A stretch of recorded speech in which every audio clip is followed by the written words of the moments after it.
कलाहांडी जिला जयपाटना ब्लॉक पाबली ग्राम रे एक अभावनीय घटना घटी जाइछि। जणे युवक जहां बयस 45 वर्ष हेबो से वर्तमान तांकर मृत शरीरटा पड़ी रही। अग्निशम विभाग एवं पुलिस वर्तमान पहुंची सारी एवं तदंतटा आरंभ कर दैछंती।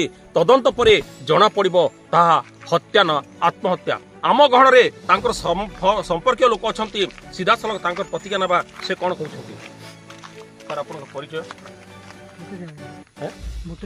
बुटू जानी के तमर लोक बा भाई लोग केते वर्ष हबा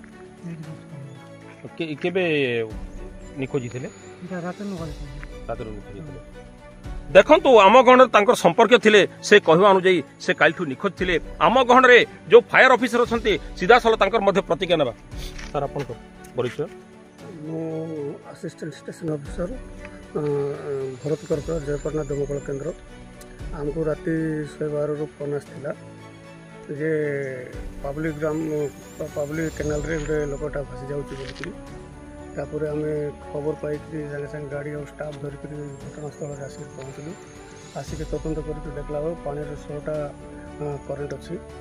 आम खोजाखोजी कर प्राय 5 किलोमीटर खंडे आसिक खोजाखोजी करूँ पाई पार्लु ना। पानीर स्रोत अधिक थी आम पाई पार्लु ना। से आम कही जे पानी टे कमला जब सब घास गले आउ थे आमको जनइबे आम आईबू बोलिक कही से पुणी सका आमको 5 आमको खबर देले।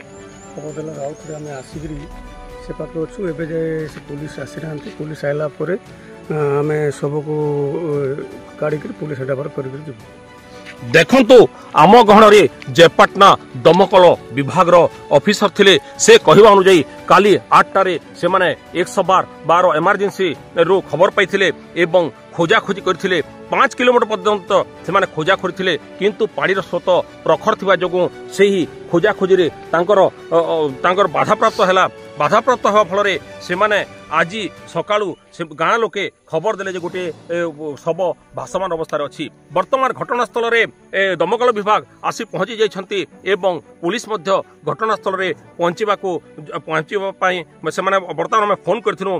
ग्रामीण एक्सप्रेस ग्राउंड जो आसी फोन करथिला। वर्तमान से आसुछंती तदंत पर जना पड़िबो एही युवकर हत्या ना आत्महत्या। कलाहांडी जिला जयपाटना ब्लॉक रु रुद्रप्रसाद मुंडका रिपोर्ट ग्रामीण एक्सप्रेस लाइव। आमो चैनल को लाइक एवं शेयर करंतु।